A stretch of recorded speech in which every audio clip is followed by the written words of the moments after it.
There's less than 8 weeks to go before the presidential election, and early polling is now available in many states. So, why are you voting?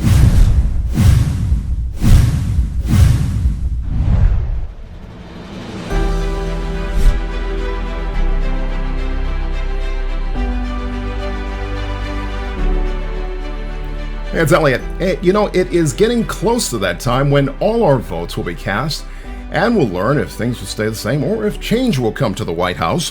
Sadly, some of your friends and neighbors will not vote for reasons too complex to tell here. On the other hand, many, such as actor Norm Lewis, will. A veteran of more than 24 Broadway productions, including Les Miserables, Chicago, and Dreamgirls, Lewis was recently featured as Eddie, one of 5 Vietnam War veterans in search of money and memory, in Spike Lee's Netflix hit The Five Bloods. However, he'll always be recognized as the first African American to play the title role in the Broadway production of The Phantom of the Opera.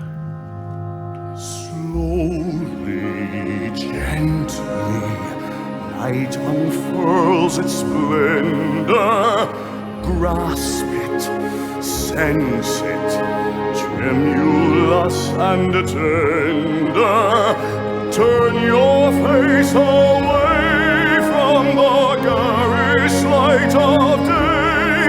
Turn your thoughts away from cold, unfeeling light, and listen to the music of the night. Close your eyes. Norm Lewis joins us now from his home somewhere in the Northeast here. Norm, good morning. How are you? I'm good. How are you doing? I'm doing well. Cannot complain. Thank you so much for joining us this morning. And I have to tell you, after booking this and knowing that you were coming in, my wife and I went back and looked at some of the history of the Phantom of the Opera. And of course, we relived, Michael Crawford, who I believe originated the role, Robert Guillaume, who was the first overall Black African-American to play it, I believe, in the Los Angeles company. You, my friend, we came to the conclusion, are the Phantom of the Opera. Absolutely, hands down, dude, the best production ever. I'm so sorry we missed that.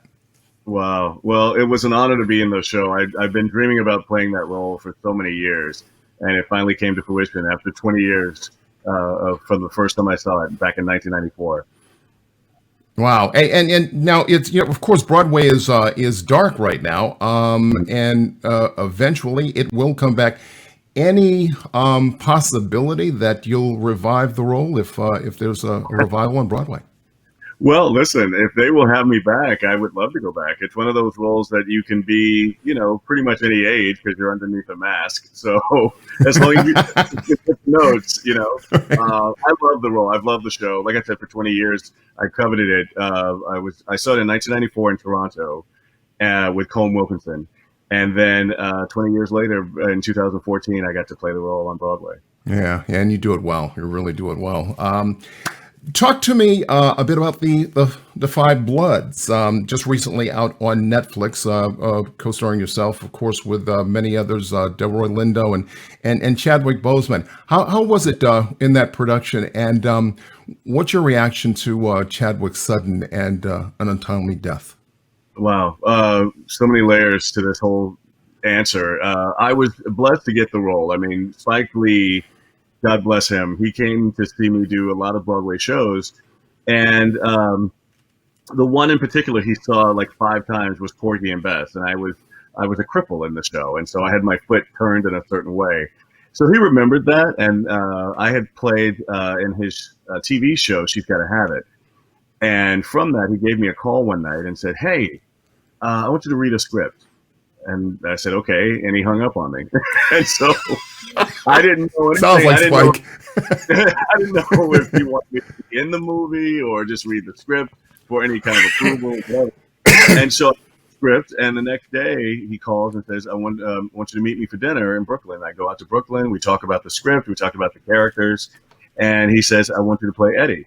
So inside, I'm like, yeah, but outside, I'm trying to be cool, saying, "Thanks, man. Yeah, I really appreciate this opportunity."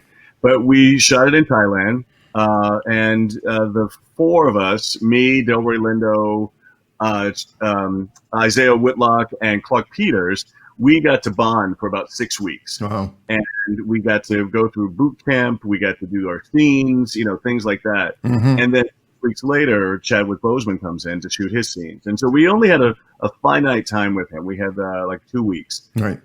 But it was amazing. He fit right into our little camaraderie that we had built. And he was just the nicest guy.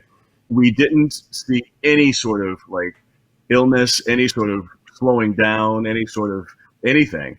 I will say that he had his entourage, small entourage.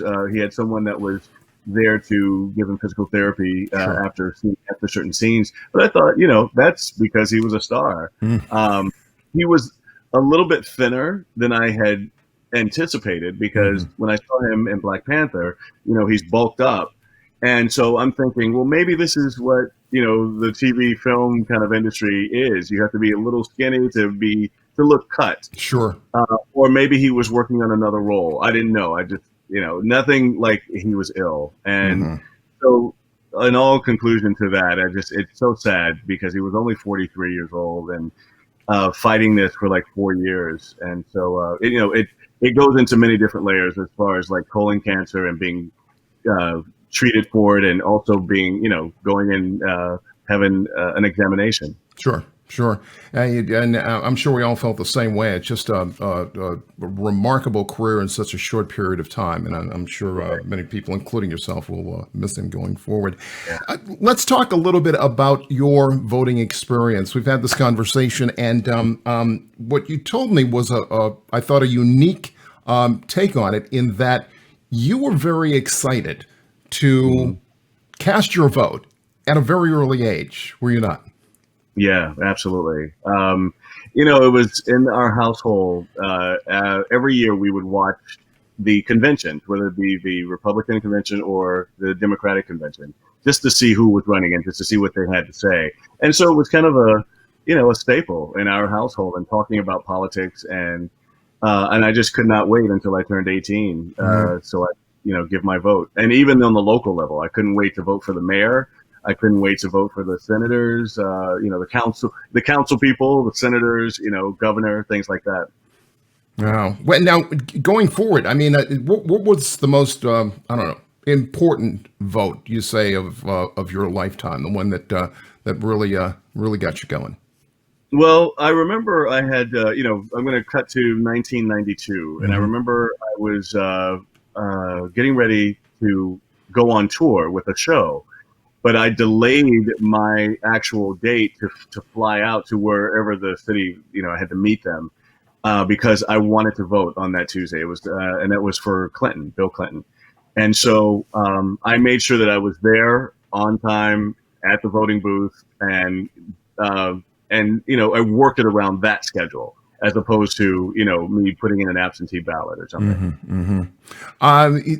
What do you say to people? Because we have so many folks, even now, with everything at stake, so many people will say, my vote doesn't count, or, I'm not really crazy about either of these candidates. I would imagine you don't count yourself among those people. What would you say to folks who you may run into on occasion, who kind of put that obligation aside with those excuses, and probably many more that we haven't even thought of?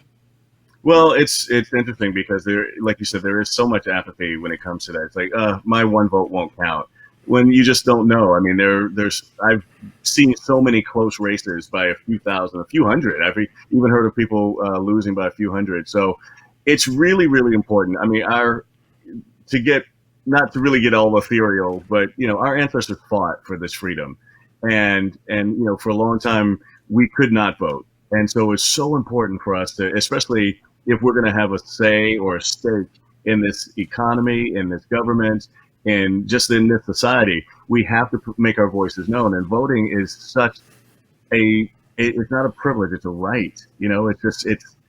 It's something that you have to do. And the more that people get together, they have to understand that. I mean, it was just proven in this last election back in 2016, even though the popular vote, people, came in, but the electoral thing, which I still don't understand. Many of us don't. if those counties in those areas had been, they lost by a few thousand votes, and so it got swayed over into whatever that electoral college situation was. So it really is important. Please, please get out there and vote. I'm not telling you who to vote for, but just so you can have a say and you can have an argument or a debate about why you voted, who you voted for, and the reasons why. Absolutely. Absolutely. Well, Norm Lewis, thank you so much for joining us today. Thank you for your stories. Thank you for your insight. And thank you for taking the time.